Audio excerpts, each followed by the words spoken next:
लेकिन सहयोग में एक ही बस बात है कि आत्म साक्षात्कार हो जाएगा, कुंडलिनी का जागरण हो जाएगा, सब कुछ हो जाएगा, लेकिन उसके बाद आपको इसको बहुत पल्लवित करना है, बढ़ाना है, वृक्ष बनना है। यही लोग कम हो जाते हैं। जैसे अभी मेरे लेक्चर में इतने लोग आए, पिछली मर्तबा से कम आए, क्योंकि इसमें कुछ ना कुछ बनना होता है। ये नहीं कि मैं सहयोगी हूँ, नहीं। सहयोगी का मतलब ये कि आपके अंदर क्या क्या शक्तियाँ जागृत हुई। सबसे तो पहले आपको वो स्थिति मिलती जिसे हम लोग निर्विचार समाधि कहते हैं। विचार हमारे अंदर आते हैं और जाते हैं, भूतकाल से भविष्यकाल तक हम सोचते रहते हैं, पर वर्तमान को हम नहीं जानते, और वर्तमान असलियत है। तो विचार उठे नीचे गए, फिर विचार उठे नीचे गए, उसके बीच में एक जगह है जिसे विलंब कहते हैं, पॉज। वो विलंब को हम नहीं पकड़ पाते जहाँ वर्तमान है। या तो आगे की बात सोचते, पीछे की, जैसे अभी जिनको जाना है वापस सोच रहे होंगे कि अब ट्रैम मिलेगी नहीं, बस मिलेगी कि नहीं, ये है नहीं, वो नहीं है। या तो पिछली बातें सोचते रहे। और मैं अगर कहूँ कि अभी वर्तमान में आप खड़े हो जाइए तो नहीं हो सकते, क्योंकि एक विचार उठा खत्म, दूसरा विचार उठा खत्म, और हम उसके ऊपर में नाचते रहते हैं। लेकिन जब कुंडलिनी जागृत होती है तो ये विचार लंबाकृत हो जाते हैं, ऐसे रिलैक्स हो जाते हैं, लंबाकृत, और उसके बीच में जो जगह बन जाती है और वर्तमान में आप खड़े हो जाते हैं। और जब आपका चित्त वर्तमान में होता है तो आप कुछ नहीं सोचते, निर्विचार, और निर्विचार में आनंद झरने लग जाता है। अब जैसे यहाँ एक बड़ा सुंदर कारपेट है, एक उदाहरण के लिए, तो मैं कहूँगी भाई कितना सुंदर है, अब मैं करिए मेरा है तो मेरे लिए सर दर्द हो जाएगा कि भाई ख़राब ना हो जाए, ये नहीं वो नहीं, इंश्योर करो, सब जो होते हैं प्रॉब्लम्स कोई चीज़ पाने की। और मेरा नहीं दूसरे का है तो मैं ये सोचूंगी कितने का मिला, कहाँ मिला, कब पाएंगे ये। लेकिन अगर हम निर्विचार इसे देखें तो इसको बनाने में जिस कलाकार ने अपना आनंद गूंथ दिया है, वही आनंद सर से लेकर नीचे तक ठंडा ठंडा बहना शुरू हो जाए, और उस आनंद में आप स्नात हो जाएंगे। जब आप निर्विचार हो जाते हैं तब आप अपने शांति में खड़े हो जाते हैं। शांति, ये कहने की बातें हैं कि शांति के बड़े बड़े इन लोगों ने ऑर्गेनाइजेशंस बनाए, शांति में अवार्ड्स दिए, ये वो। मैंने तो बहुत से लोगों को देखा है जिनको बड़े शांति अवार्ड्स मिले, इतने गर्म होते हैं, इतनी गर्म तबीयत कि उनसे अगर मिलना हो तो एक लकड़ी जाके लेके जाइए सामने, और नहीं तो लेके 2-4 झापड़ी मार देंगे। कोई आप उनसे बात ही नहीं कर सकते, इतने गुस्से ले लो, उनमें कोई प्रेम की झलक भी नहीं। वो क्या शांति देंगे, और उनको इंटरनेशनल अवार्ड्स मिले, पता नहीं किस तरफ से देख के दिए उनको इंटरनेशनल। इस प्रकार हम लोग बिल्कुल भुलावे में रहते हैं, क्योंकि हमारे अंदर की जब शांति प्रस्थापित होती है तब हम समझते हैं कि शांत चित्त क्या होता है। जैसे कि आप पानी में खड़े हैं तो आप परेशान हैं उसकी लहरों से, क्योंकि लहरें आकर के आपको डरा रही कि कहीं डूब न जाए। पर अगर आप किसी नाव में चले जाए तो आप लहरें देख रहे हैं, मज़ा आ रहा है, आपको घबराहट नहीं। पर अगर आप तैरना जानते हैं तो आप कूदते हैं नीचे में, और जो डूब रहे हैं उनको बचा सकते हैं। इसी प्रकार सहयोग में आपकी प्रगति होती है। पहले आप निर्विचार समाधि में उतरते हैं, फिर आप निर्विकल्प समाधि में उतरते हैं। कभी कभी ये किसी को दोनों एक साथ मिल जाते हैं, ये बड़ी आश्चर्य की बात है। दोनों चीज़ एक साथ घटित होती है, और इसमें इंसान जो है उस शांति को भी प्राप्त करता है और उन शक्तियों को भी प्राप्त करता है जो उसके अंदर निहित है। पर उसका कोई वो ये नहीं कि उसके लिए बाल मुंडा ले या उसके लिए भगवा वस्त्र पहने, कुछ ये सारे भाव अंदर। आपको तो राजा जनक की कहानी मालूम है, मुझे नहीं बताना चाहिए, पर जैसे अब मैं गृहस्थ हूँ, मेरे पति ऐसे ऐसे हैं, चलो उन्होंने कहा तो कपड़े पहन लिए अच्छे, कहा तो जेवर पहन लिए। जब किसी चीज़ को पकड़ा ही नहीं तो छोड़ेंगे क्या? अगर आपने पकड़ के रखा है तो आप छोड़ सकते हो, पर अगर पकड़ा ही नहीं तो छोड़ो क्या? इस तरह की स्थिति जो है संन्यास्त अंदर से होती है, बाह्य से दिखाने की स्थिति नहीं होती। बाहर से तो कपड़े सन्यासी के पहले, अंदर धंधे चोरों के, इसका फायदा क्या? तो ये जो ढोंग है ये सब खत्म हो जाता है, क्योंकि मानव अपनी इज्जत करने लगता है, अपना मान उसको होता है, उसके अंदर एक तरह की चमक आ जाती है कि मैं क्यों, मुझको क्या करना।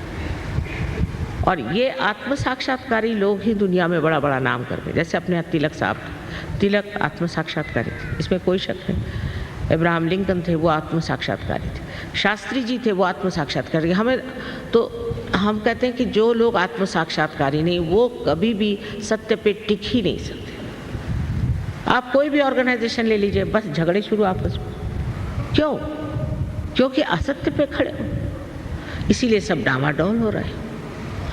तो पहले आपको प्राप्त करना चाहिए कि अपनी अंदर की शांति। इस शांति को प्रस्थापित किए बगैर आप कोई भी विश्व में शांति नहीं कर सकते। आपको आश्चर्य होगा, रशिया में यहाँ से कहीं अधिक लोग, सारा इससे बड़ा भी होता है स्टेडियम, सारा भर जाता है और सारे के सारे एक साथ पार हो जाते हैं। और इतने शांत चित्त लोग हैं रशिया के। कम्युनिज्म का यही फ़ायदा मैंने देखा कि उनको किसी चीज़ से, जिसको कहते हैं कि किसी चीज़ को पकड़ नहीं है। उनकी गवर्नमेंट ने कहा अच्छा तुमको हम तुम्हारे फ्लैट्स दे देते हैं, ले लो। कहना ना, हमको नहीं चाहिए, तुम ही रखो। ये एक फ़ायदा हुआ। उसमें 35 या 40% लोग बहुत ही बेकार हैं। उनको तो मालबोरो सिगरेट दे दो तो भी चाहिए, वो खुद दे दो तो चाहिए। पर बाकी के जो हैं, इतने कमाल के लोग हैं। जिस वक्त मेरा कू हो रहा था, मैं वहाँ थी, तो मैंने कहा तुम लोग परेशान नहीं, ये कू हो रहा है। कहले माँ, हम कोई इस राज्य में थोड़ी रहते हैं, हम तो we are living in the kingdom of God, परमात्मा के साम्राज्य में रहते हैं, हमको क्या परवाह। और इस तरह से उन लोगों ने अपने को समझ लिया, इस तरह से पार हो जाते हैं। हजारों हजारों लोग रशिया में पार होते हैं। एक गांव है तलियाती, वहाँ 21,000 सहयोगी हैं। सहयोगी हैं, इसमें फ़र्क है पार हो जाना और सहयोगी होना। और एक मजाक ऐसा है कि उन्होंने एक अमेरिकन सहयोगी से पूछा कि भाई अमेरिका में कितने सहयोगी हैं, तो उन्होंने कहा कि 57। तो कहा है तुम्हारे यहाँ 57,000 है, हमारे तो तलियाती में 21,000 ही है। तो ये फ़र्क अमेरिकन और एक रशियन का है। ये समझने की बात है कि जो रशिया में हालत हो गई वो यहाँ भी होगी, इसमें कोई शंका नहीं।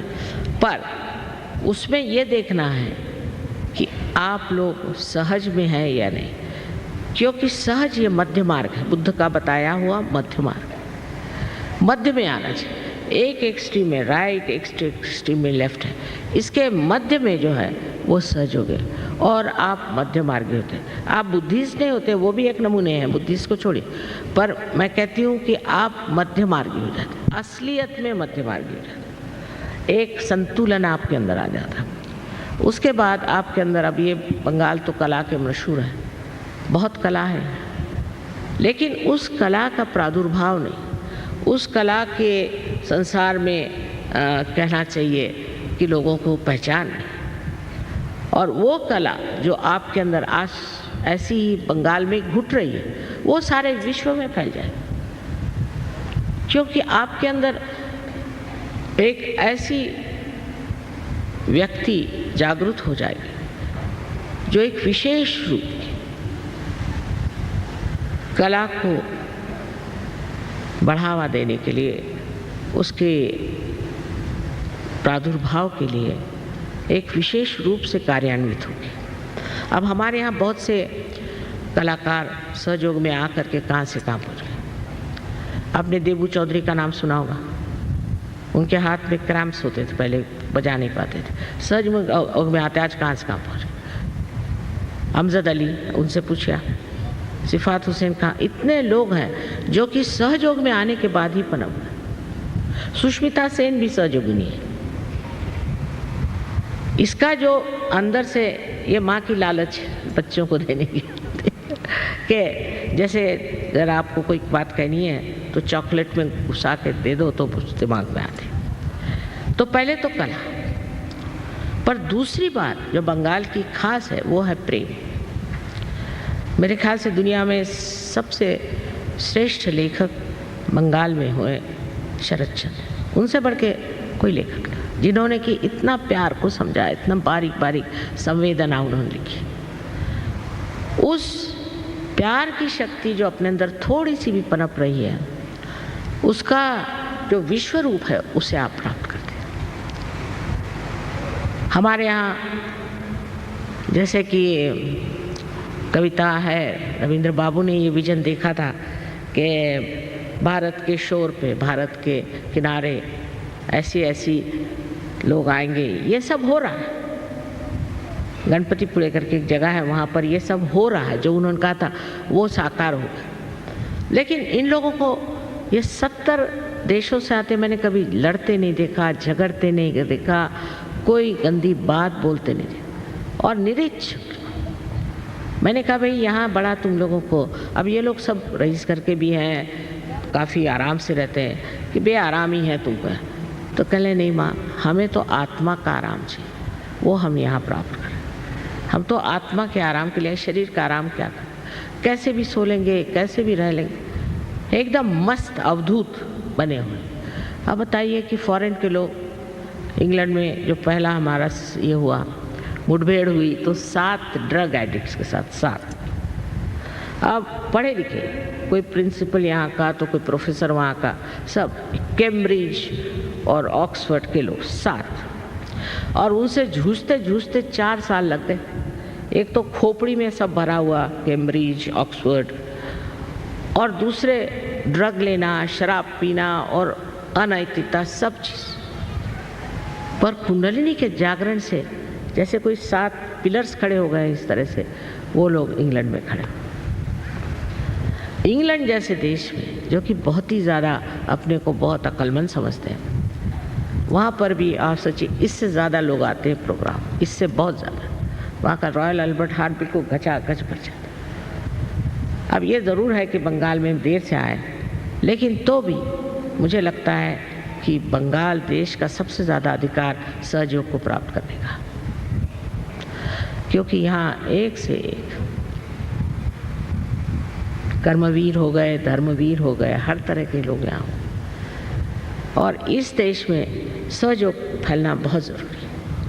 अब इसमें ऐसा है कि पहले आपको देख करके आप जब सहयोगी में आएंगे, आप जब इसको प्राप्त करेंगे और जब आप में सब शक्तियाँ आएंगी, तब तो ना दूसरे लोग आएंगे। लेकिन अभी आधे लोग उठ के चले गए, ऐसा और कहीं नहीं होता। आपको आश्चर्य, एक पत्ता नहीं हिलता, क्योंकि सब लोग अपना भला चाहते हैं। सब चाहते हैं कि हमारा कल्याण।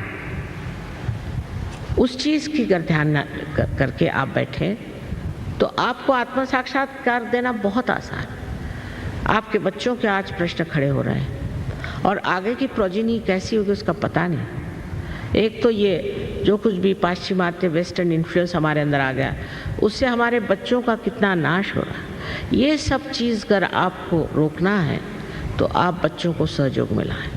उसमें बस यही बात है कि जैसे कोई कहे कि मेरे हाथ में एक सांप है, अब मैं हठी हूँ, और कहे कि आपके हाथ में सांप, तो मैं कहूँगी नहीं, ये तो सांप नहीं है, ये तो डोर है। जिद करूँगी, पर जैसे ही कोई प्रकाश आ जाएगा उस सांप को मैं छोड़ दूँ। इसी प्रकार सहयोग में जब मनुष्य आता है तो आत्मा के प्रकाश में जो कुछ चीज़ हमारी नाशवंत है, डिस्ट्रक्टिव है, उसको एकदम छोड़ देता है। एकदम। मैंने तो यहाँ तक देखा है कि एक रात में लोगों ने ड्रग्स छोड़ दिए, हजारों लोगों ने। लेकिन हमारे यहाँ जो प्रश्न है वो ये कि हम में बहुत से ऐसे संस्कार हैं जो गलत हैं। पहले तो संस्कार हमारे कर्मकांडों के, फिर दुनिया भर के झूठे गुरु लोग।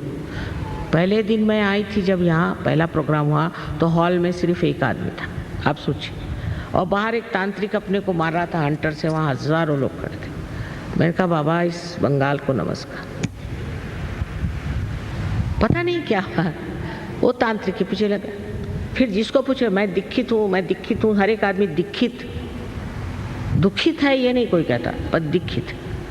और इस दीक्षा में आपने क्या प्राप्त किया, कम से कम ये तो पूछना चाहिए खुद से। मैं इसलिए आज साफ साफ कह रही हूँ कि किसी भी चीज़ से एक माँ ये पूछे कि बेटे तुमको क्या मिला, तुमने क्या प्राप्त किया, तुम दीक्षित हो गए, कुछ मिला तुमको, उससे कुछ लाभ हुआ?